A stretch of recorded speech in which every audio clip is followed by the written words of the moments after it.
నిద్రపోయి లేచే లోపల మరి తయారు చేసి రెడీ చేసి నిర్ణయం తీసుకొని అప్పటికప్పుడే ఆమె నిద్రపోయి లేచే లోపల ఆమెకు రెడీ చేసి పెట్టేసేసాడు. ఈరోజు ఎవరికెవరు తోడు? ఎక్కడ మేము ఏ ఊరిది? ఎవరండి? ఎర్రపాలెం వస్తాం మేము అనుకోవాలా. మరి ఎక్కడ నాగరాజు కాలనీ, ఎక్కడ వీరన్నపాలెం.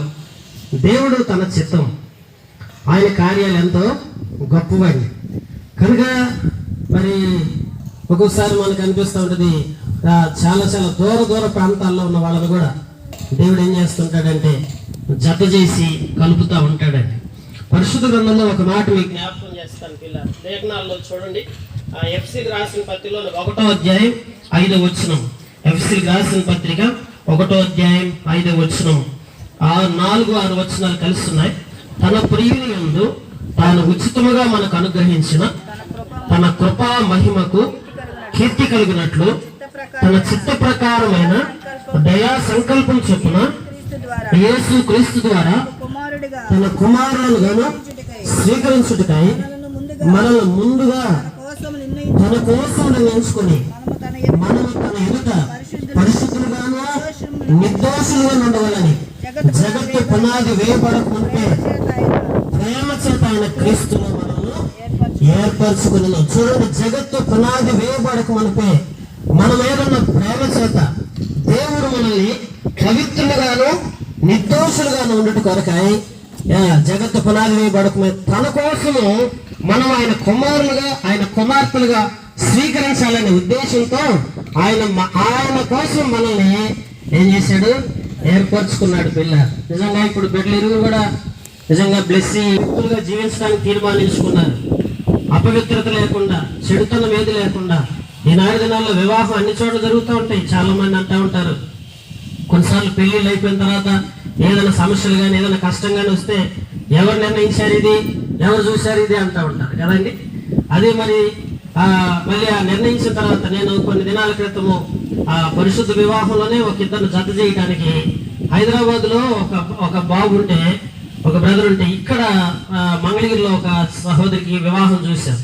చూసిన తర్వాత వాళ్ళిద్దరు చక్కగా కొన్ని దినాలు బాగుంటున్నారు, ప్రేయర్ చేసుకుంటున్నారు, ఆత్మీయంగా బాగానే ఉంటున్నారు. వాళ్ళ అమ్మగారికి కొంచెం పెత్తనం చేసే ఇది ఉంది కదా. ఆమె ఏం చేసిందంటే, నాకు 6 నెలలు పోయేసరికి నాకు ఫోన్ చేస్తుంది, ఏంటయ్యా ఇట్లాంటి అమ్మాయిని చూసి చేసేవేంది అంటున్నాను. నేనన్నా కొంచెం ఓపిక పట్టమ్మా, అప్పుడే తొందరపడతావు ఎందుకు, ఇదిగా మాకు అని చెప్తే ఒక 2 నెలలు 3 నెలలు కంటిన్యూ చేస్తూ ఉండేది. అప్పుడప్పుడు సరే నేను ఏదో చెప్తా వచ్చాను. ఇంకా దేవుడు ఏర్పరిస్తే వారిలో పరిశుద్ధత ఉంటుంది. వాళ్ళు నిర్దోషులుగా దేవుని ఎదుట తమను తాము ఎప్పటికప్పుడే దేవుని ఎదుట పరిశుద్ధమైన జీవితాన్ని, నిర్దోషమైన జీవితాన్ని కలిగి జీవిస్తారు. కాబట్టి అందం మోసకరం, సౌందర్యం వ్యర్థం. మరి ఎవరు కావాలి?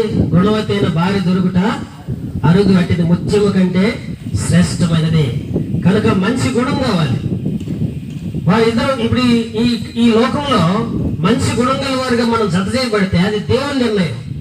మంచి బుద్ధి కలిగి, మంచి యొక్క ప్రవర్తన కలిగి, పరిశుద్ధత కలిగి, నిర్దోషమైన వ్యక్తులుగా మనం జీవిస్తా ఎప్పుడైతే దేవుని మహిమార్థమై మనం కొనసాగుతూ వస్తామో అది దేవుడి నిర్ణయం. దేవుడి నిర్ణయం. అందుకనే దేవుడు జత చేసిన వారిని మనుషులు వేరుపరచకూడదు. మనుషులు జత చేస్తే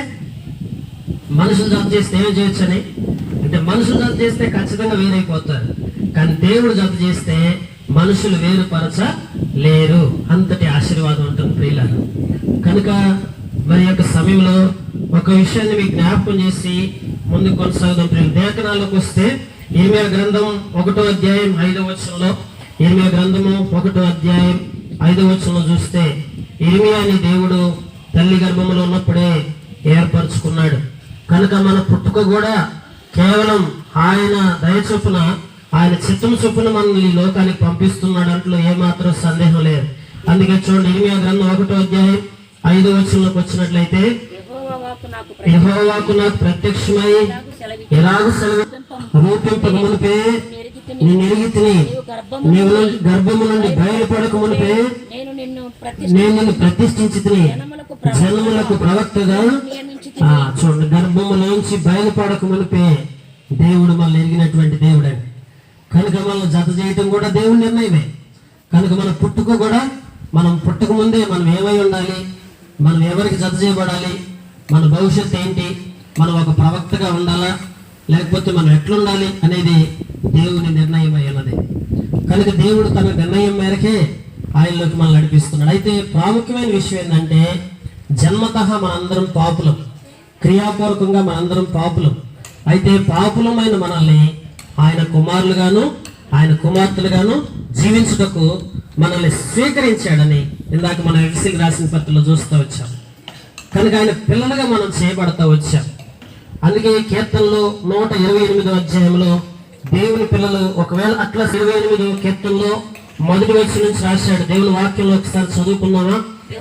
యెహోవా యందు భయభక్తులు కలిగి ఆయన త్రోవలందు నడుచు వారందరూ ధన్యులు, నిశ్చయముగా నీవు నీ చేతుల కష్టార్జితమును అనుభవించదు, నీవు ధన్యుడు, నీకు మేలు కలుగును, నీ భార్య ఫలించు ద్రాక్షవల్లి వలె ఉండును, నీ భోజనపు బల్ల చుట్టూ నీ జీవిత కాలమంతా యెరూషలేమునకు క్షేమము కలుగుట చూచెదవు, నీ పిల్లల పిల్లలను చూచెదవు, ఇశ్రాయేలు మీద సమాధానం ఉండదు గాక.